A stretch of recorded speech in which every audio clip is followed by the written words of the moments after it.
again.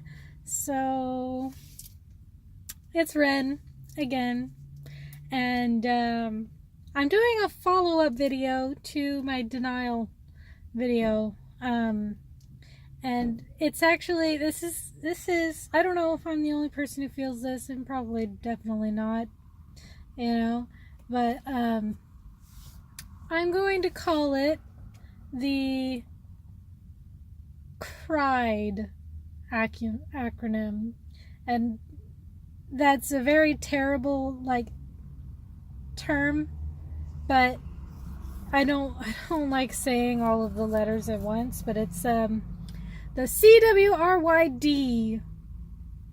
Now if you know me from other groups, support groups for DID and whatnot, I think I mentioned this a little bit in one comment, but I will go further into depth with it. The CWRYD, or CWRYD, is basically the crushing weight of the realization that you do in fact have DID, or that you have DID, that you have a disorder in general.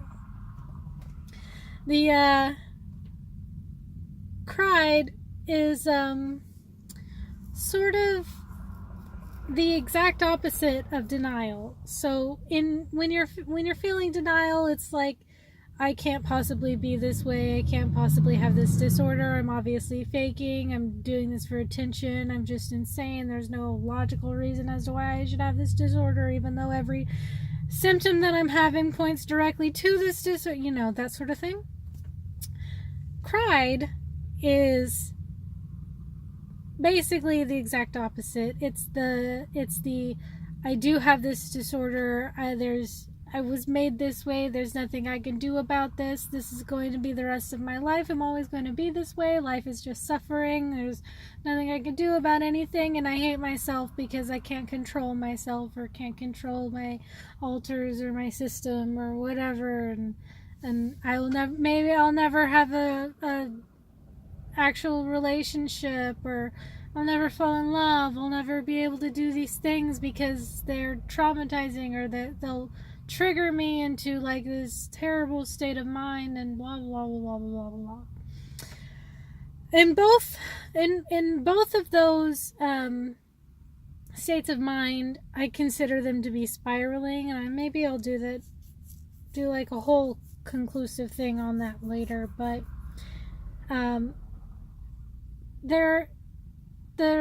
the way that they work is they dig at you in the same way, but with opposite topics. So with denial, you're still spiraling, but you're spiraling into self-deprecation because you're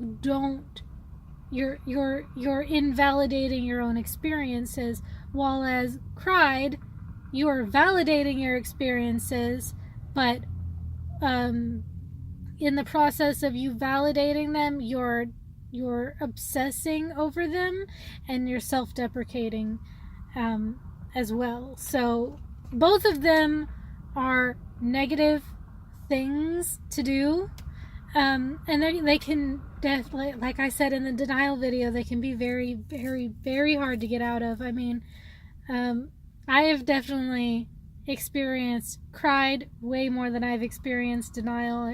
Like I said in the previous video, I felt denial when I was first diagnosed, and then I got over that. But ever since then, I felt a lot of CWRYD.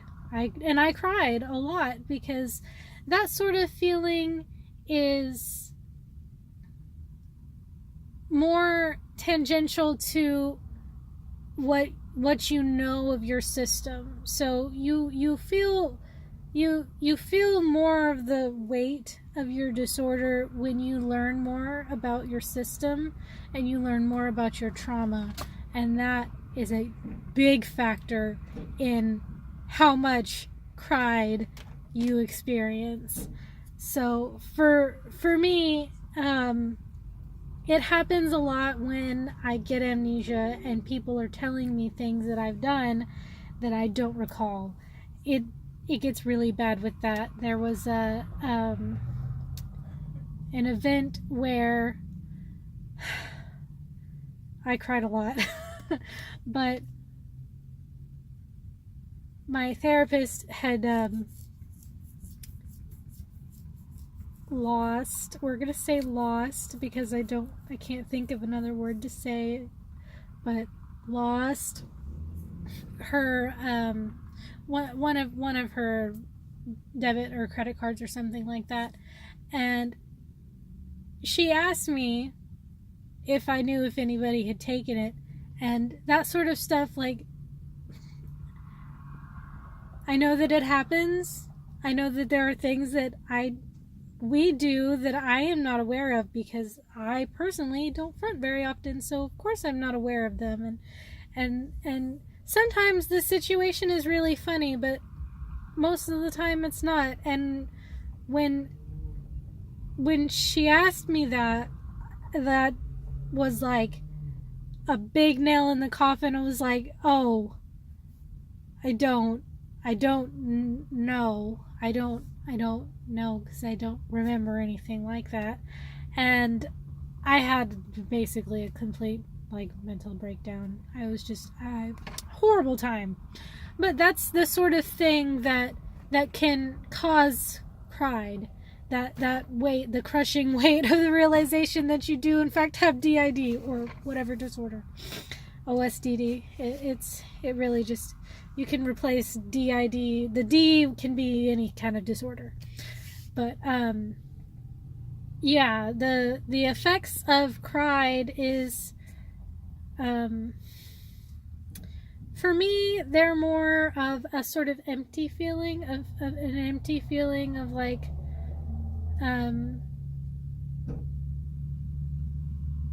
constant grief, I'd say. Grief and sadness, like loss. It's like loss. If you've ever lost a very, very, very close loved one, it's like that. But all the time. or at least in excess and very intensely in the moment of which you are feeling it. And yeah, it's not a very pleasant experience, I would say. The reason that I'd say it's worse than denial because you can't really escape it in the same way that you can escape denial. You can escape denial by saying, well, here's all the facts, here's all the shit that I've been through, and I can't refute this stuff, so obviously I shouldn't be in denial. But when you are experiencing CRYD, you can't really deny it because you've already broken down all of the false arguments and the straw men against your own denial. So it's very hard to get out of that state, and it can be even harder to deal with because there is not really a way out. The way out, the conventional way out that could be used for denial can't be used in a CRYD situation. You have to basically accept yourself, and that is so much harder than in a denial situation, because not only are you accepting yourself for having the disorder, which is what is making you upset in the first place, but you're also accepting all of the trauma and all of the effects of that trauma and abuse, if you've had any abuse, the amnesia, literally every single symptom that you have. You are accepting that and attempting to move forward, and it is very, very hard. I mean, in my experience, I just had a very hard time doing it. and it comes around similarly to denial. It doesn't really go away, and it doesn't really hang around for an extended period of time. It's more like a wave sort of thing. It hits you in waves, and then it drifts away, and then it hits you again. And every time it hits you, it can hit you with varying degrees of awfulness. I mean, sometimes it's really not that bad, but other times it's really bad, and you just gotta deal with it. And there's not really a good way to deal with it. And even you can say, like,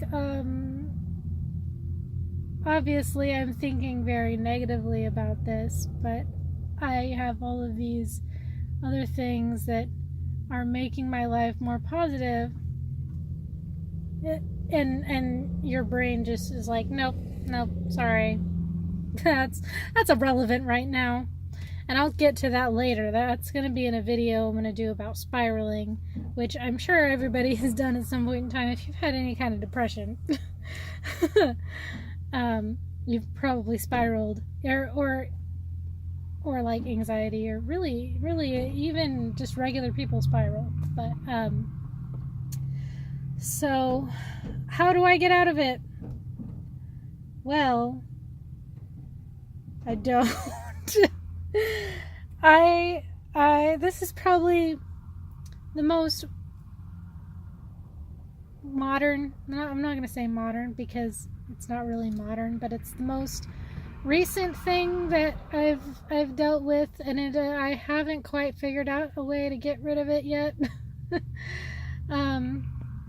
Really the best thing that I did, like, that helped alleviate it the most, has been changing my name from Kristen to Wren, and I'll do another video about that later, and it'll be about identity and all that fun stuff.